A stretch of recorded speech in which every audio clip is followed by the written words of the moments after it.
What's going on, New Canoe Nation? Welcome back. Episode 42, getting up there, boys and girls. Welcome to the show tonight. We got Jeremie Baker in the house. Real quick, if you guys could do us a favor, go down in that lower left-hand corner, click that share button. Let's get some folks in here, share up the stream. If at any point during the episode you guys have any questions, comments, feel free to drop those down in the chat. We'll get those answered for you. Happy Thanksgiving week to everybody. I'm excited for tonight's show. We got Jeremie Baker straight from Greenbow, Alabama. The dirty South, man. The dirty South. How you doing, brother? Man, I'm well. How are you? Good. Welcome to the show. Excited to have you on and get to know you and tell the good folks out there how you unlimit yourself, my friend. There you go. Awesome, man. Happy to be here. Thanks for having me. Yeah, no sweat, man. No sweat. So to start off, man, obviously you're from Alabama. How'd you get into fishing and kayak fishing, man? How'd you find New Canoe? Well, I got into fishing. I mean, just I think with a lot of people, just, at a young age, dad taking me fishing and just, kind of falling in love with the sport and not really knowing it was a sport at the time. I just thought, hey, we were going fishing. And, of course, the older I get, you see it on, it was broadcast on TV. You can watch the Bassmasters and all this, that, and the other. Now, the day and age we live in, we can stream anything we want. So, sure. Just following along. And honestly, I didn't even really know kayak fishing was such a big thing up until about maybe 4 years ago. Okay. I just always fished out of a boat and just fished with my buddies and just, that's kind of how it was. And I actually bought a kayak to go up and down some little creeks that I live close by. I had an Ascend 12T and started in that, and it just kind of evolved from there. Had a few different kayaks and, stumbled the local shop here that opened in Birmingham, matter of fact, today. So happy birthday to the Yak Shack. They're our new canoe dealer here in Central Alabama. Yeah. 2 years today, and that's kind of how it got started. They turned me on to New Canoe, and, man, I just been in love with them ever since. Yeah, they got a pretty sweet little shop down there. I know over on Paddle and Fin, we did a show with those folks, man, and it's pretty cool to see what they do down there. It is, man. I've been fortunate. My wife and I went opening day there. I was just super excited to have a kayak store that close. Mm-hmm. And so we went opening day, met Alan and Jessica, and, we're actually great friends now. Even off the water, we talk and buy each other's kids gifts. And so it's a really good friendship has come out of it. But yeah, when they first opened, they weren't a New Canoe dealer. And then when they started, they finally got on. Blake brought them on as a dealer, and, man, it's just they've been killing it. They're really just killing it. That's cool, man. I love seeing the small shops thrive like that, dude. It's such a cool thing, and good people too. Like you said, man. I remember that show we did with them, and super nice folks. Yeah, they're good people, man. I think the world of them, and I'm glad to see their shops doing well. During the it was kind of an odd time to open a business, especially last year and each year. But, man, they've done fantastic. Jessica's more of the brainiac business side of it. Alan's the hey, let's just put you in a kayak and let's go fishing kind of guys. Yeah, sure. So they mesh well together. So I'm thrilled for them, and they've done great, and can't wait to see what that future holds for those guys. Very cool, man. Very cool. So what boat are you floating out of nowadays? I am in a 2021 F12. Okay. Yeah, I've got it rigged up with the Motor Guide XI3 with spot lock.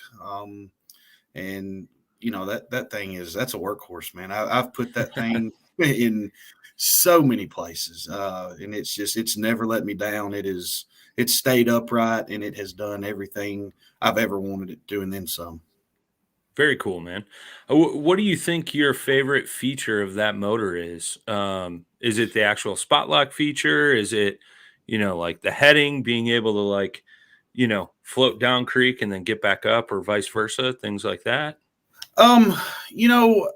The spot lock is obviously a game changer. And you hear that term used pretty loosely these days, Yeah, but sure, it sure, really sure. is. You can't beat spot lock.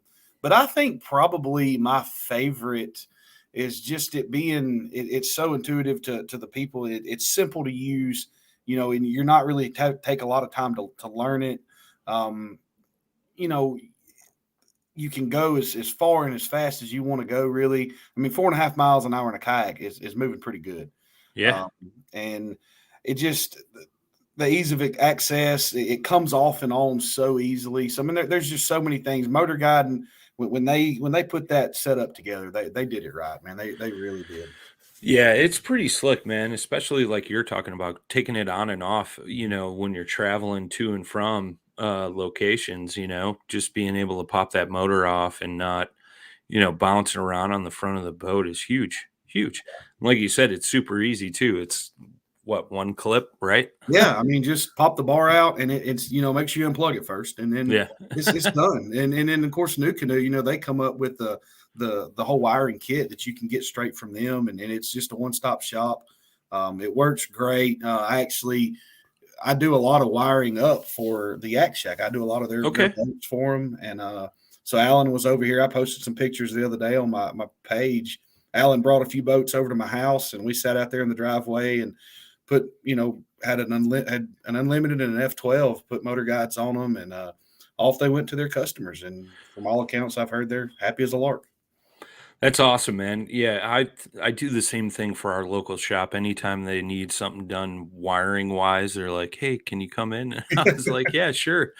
Yeah, But it's cool because I think a lot of people like new and even experienced anglers, you start messing with electrical stuff, they're a little intimidated, and being able to know that like you could bring your boat to a dealer or have the yeah, dealer rig it up for you, or they have people like yourself, that could help out with that type of stuff, man. It takes all the guesswork out of it and makes it easy for the customer. absolutely. I heard an old saying a long time ago, and it kind of rings true. The worst thing you could ever have on a boat's a fire. Yeah. Of course, electricity and water, they don't mix real well, so that's a big fire. Yeah, Uh, yeah. So like you said, it's great, and I think a lot of the dealers now are kind of going to that like full service shop. Yep. You need to. I mean, as advanced as these things are getting, um, 5-6 years ago it was a paddle, and Right. pedal, but now we've got motor guides and we've got all these other options to put on these kayaks, and the last thing you want is a fire. So Yeah. Right, uh, right, right. Yeah, that wouldn't be too good, no, especially in a plastic boat. no, not at all, not at all. Aluminum boat, maybe you could salvage something. Yeah, I mean, but not in a plastic one, especially, some of the places that, especially in the South. I know you're from up north, Chicago, right?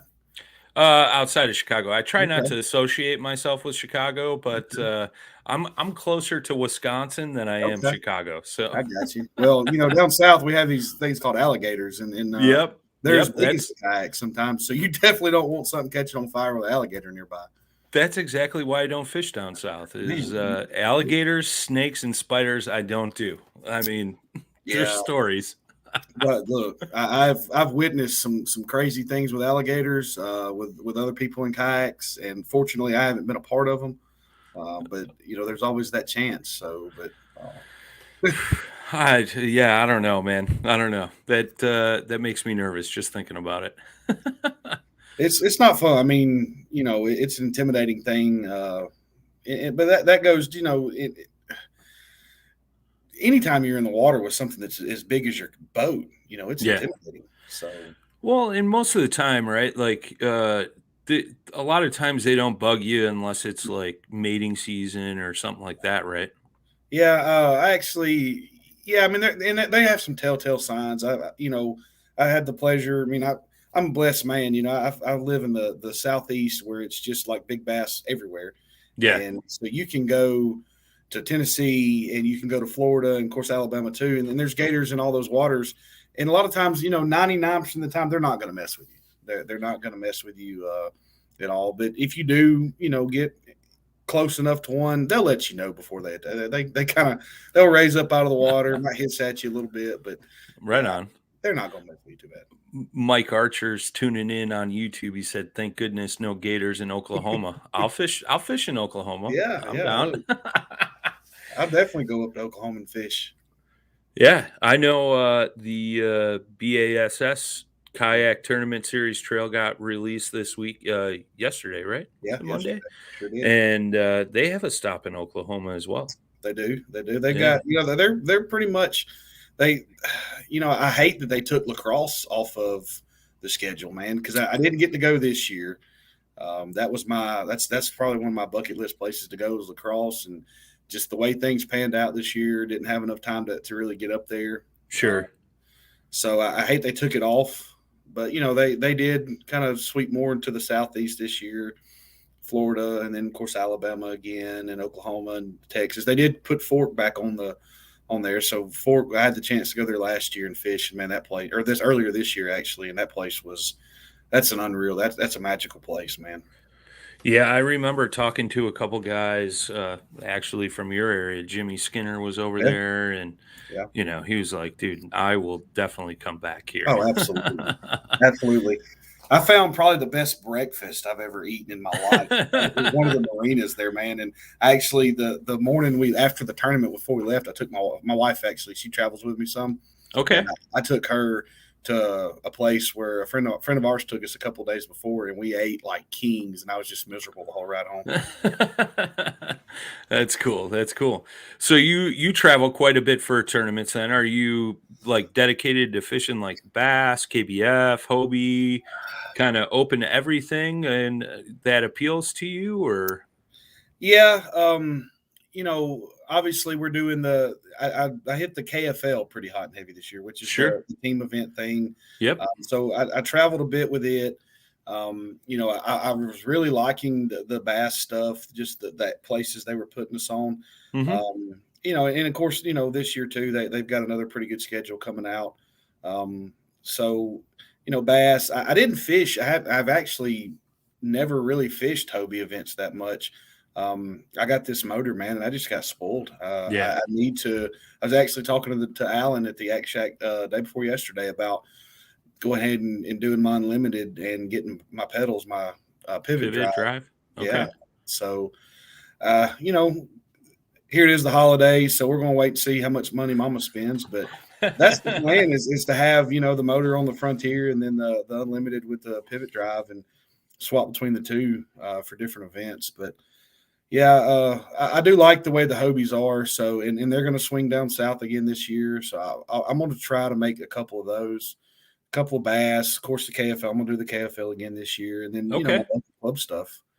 So I know KFL isn't as popular as like the other ones, and Right. it's a new thing. It's growing, gaining steam behind it. So maybe let's talk about that for a second. Like for those that don't know anything about KFL or Kayak Fishing League, why don't you give us like a brief rundown on that? Yeah, man. The KFL is basically it's the brainchild of Greg Nosar. It kind of started with the KBBT stuff that started up last year, and then Greg kind of said, "Hey, look, I've got this idea. I think this would be great." And basically just it's a team event. Four anglers, and they set it up almost like the NFL with the regions and the divisions and stuff, and Hmm. fish all your teams in your division, fish against them, and in your home waters, and then you travel to them too. So it's a live, you're on the same body of water event. It's not like an online thing or something like that. And so you go there, and they come here, and then you do the playoffs, and then of course the national championship. So it's a new thing, like you said. It kind of really took off last year. I think there was maybe 18 teams, 16 teams, something like that. Now there's close to 30 teams this year. Yeah, I So was gonna say I know a bunch got added for this upcoming season. yeah, I know I got asked about it, and I wasn't sure what I wanted to do, and I didn't want to commit to anything because that's pretty typical of me.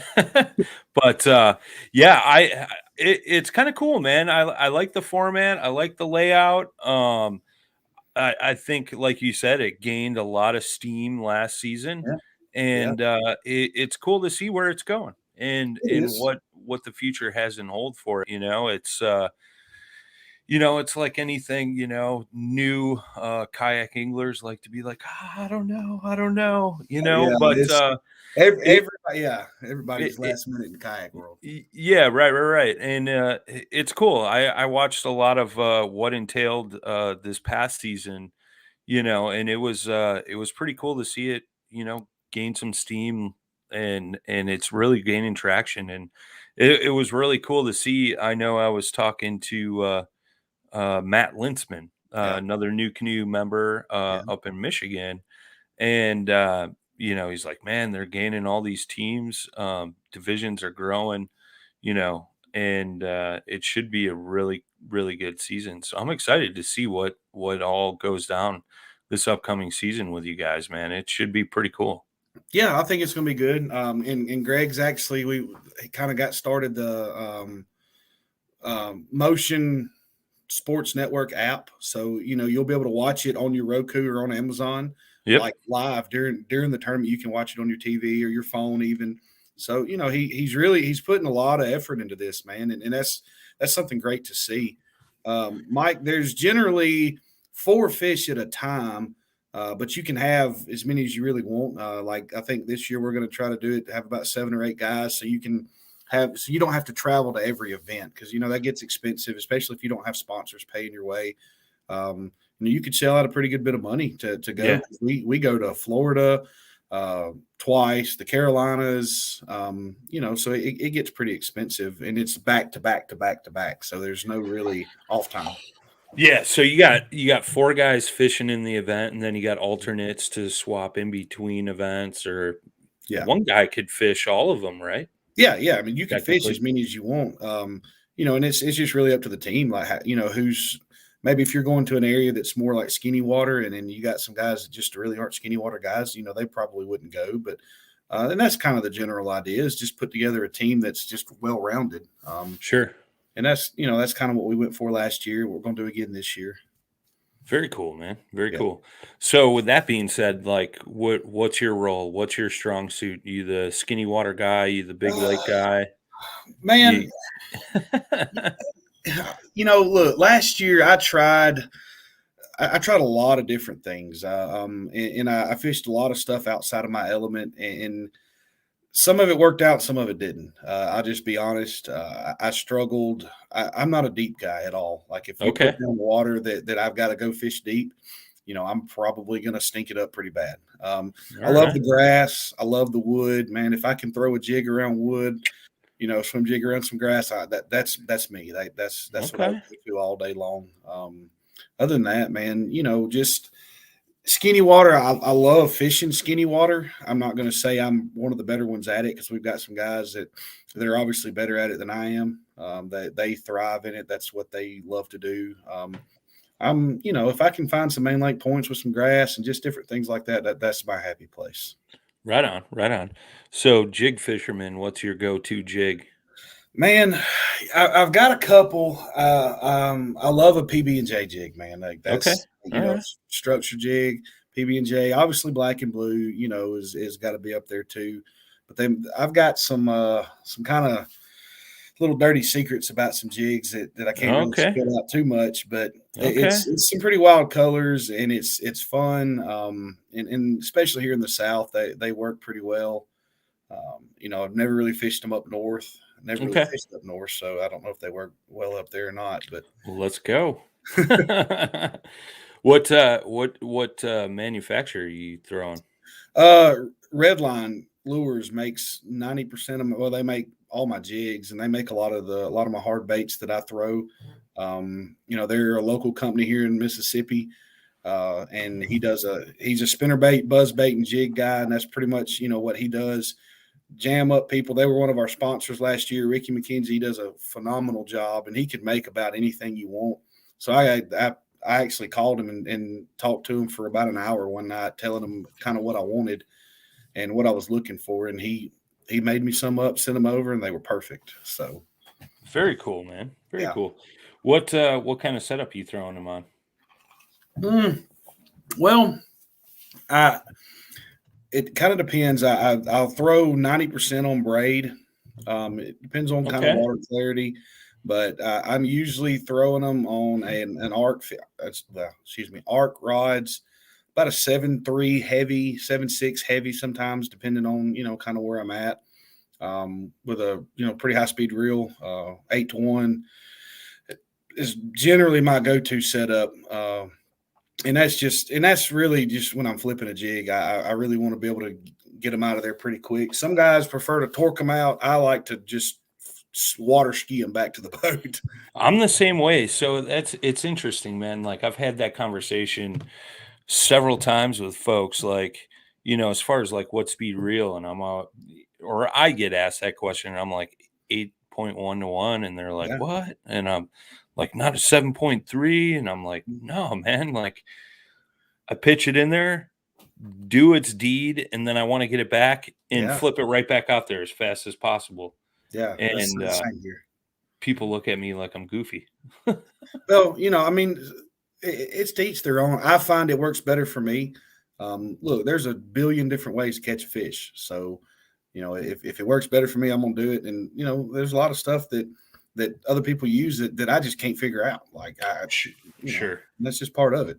Sure. That's cool, man. So, what, Alabama home waters, like, what's your go-to? What's your fave, man? Like, if you got Gosh, a weekend free, what are you going to fish? man, there's I mean, obviously, Guntersville. That's a world-renowned fishery. I live about 45 minutes from Guntersville, so I'm up there a pretty good bit.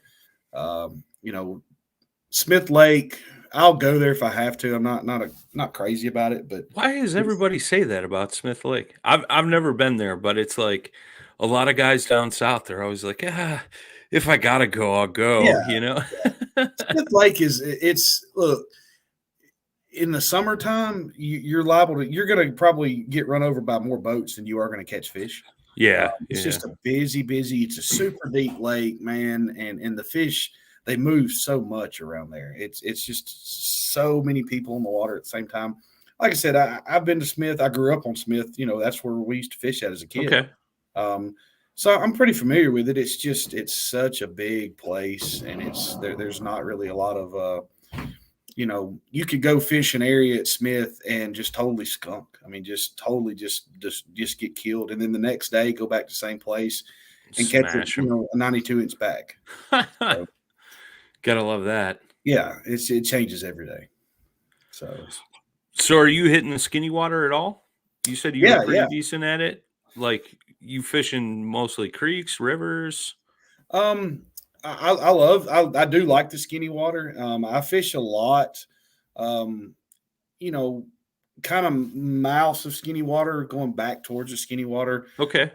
I do like some main lake stuff from time to time. I guess it kind of depends on where I'm at in the time of year, but skinny water is definitely it's one of my favorite places if I can. If they're pushed back up in there, that's where I really want to be. Now there's some places that I've put that new canoe in the past year, like on Lake Fork. Man, I had it in a ditch that wasn't much wider than my boat. It was just unreal just to try to get back to an area, and I was able to get back in there and really caught some good fish and had a good time doing it. So yeah, anytime I get the opportunity to go fish skinny water, I'm definitely game. I live in an area where there's just tons and tons of feeder creeks and just little tributaries off of bigger bodies of water, and not even 10 minutes from my house, there's a pretty good creek that I fish pretty regular. You guys got shoal bass over there? Yeah, we do. We got shoal bass. Gosh, man, there's a bunch of different species. Lance Coley, which is a good friend of mine, I think he's caught about every species of bass there is, and, cool. and he knows all of them. And he's I guess what you call it, the World Series or whatever of bass fishing. He's done it and caught them all. That's cool. Yeah, I know a lot of the Georgia boys, like they're like obsessed with the shoal bass. I don't know. I don't really know the obsession. I don't understand it really. I mean, I'd rather catch spotted bass. Man, like those things are. They're mean, man. They fight. They're aggressive. They're fun to catch. They may not be huge, but an 18-inch spotted bass feels like a 22-inch largemouth. Oh yeah, I'll fight you on that. I mean, they do. They feel heavy.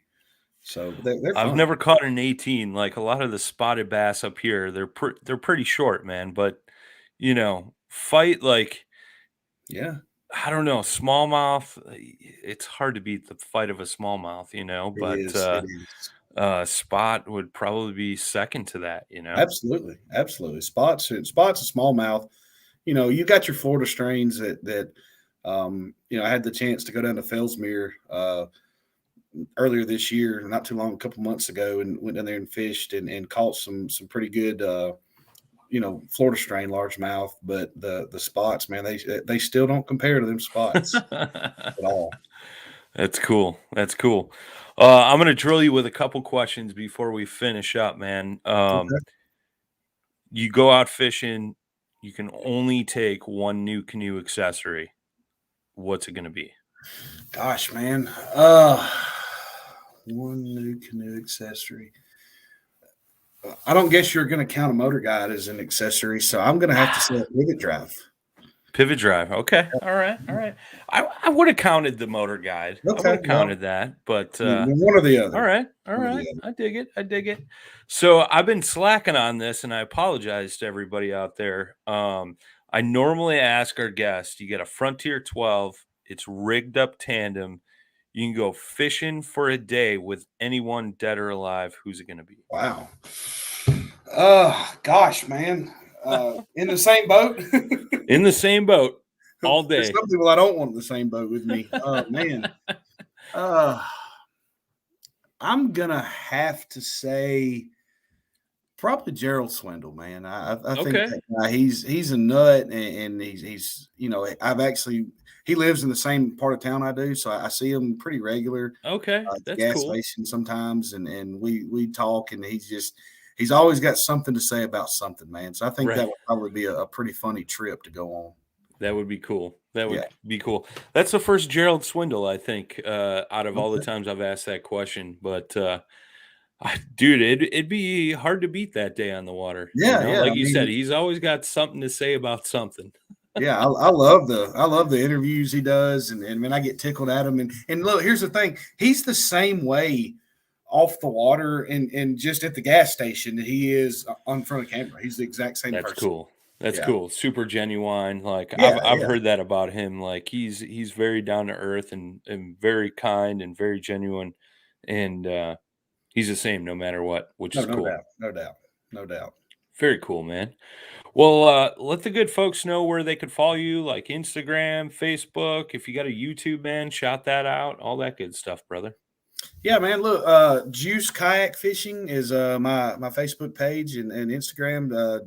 Jay Baker Fishing. Follow me on there. Of course, Jeremie Baker. There's only about 4 Jeremie Bakers that kayak fish now. I think there's one in Michigan. I think there's one in Texas and one in Florida. But I'm the one, IE at the end of my name. But yeah, follow me on there, man. Love to see you guys. I'll follow you back. You know, I try to stay active. I've been off the water for about 6 weeks now. I haven't fished, man. We just had a lot going on the holidays and Sure, sure, sure, everything sure. else. Just work. So, and wrapping up my season this year. So, I'm anxious to get some winter content put on social media this winter and go out and learn some more. Heck yeah, Deep water man. fishing. Very cool. And what team are you on in the KFL? If guys are following along the kayak fishing league this season, what team will you be representing? Yeah, follow us on Facebook and Instagram, the Alabama Hammers. It's just like spelled just like it sounds, Alabama Hammers, KFL. And go follow the KFL page too. We enjoy all the content. Like I said, you'll be able to watch live what we do this year. It'll be a good time, and hopefully we can keep you guys entertained and you can see some pretty big fish caught. Very cool, man. Awesome. Looking forward to it, dude. Yeah, it's gonna be a good time. I appreciate you taking time away from the wife and Yeah. just sitting down to chat tonight. Boys and girls that tuned in, thanks as always. From the New Canoe family to yours, we hope you guys all have a happy Thanksgiving. Stay safe out there, eat tons of food, Yes, and then get out in the kayak to work it all off. that's exactly right. If you Exactly guys if you guys tuned in late, you could always go back, rewatch on Facebook, YouTube, or it gets uploaded to all major podcast platforms. You can listen on your car ride while you're on the water, work, whatever you choose to do. But just search New Canoes Unlimited and you will find it. As always, thank you, everyone. Have a safe and a happy holiday. Happy Thanksgiving, guys.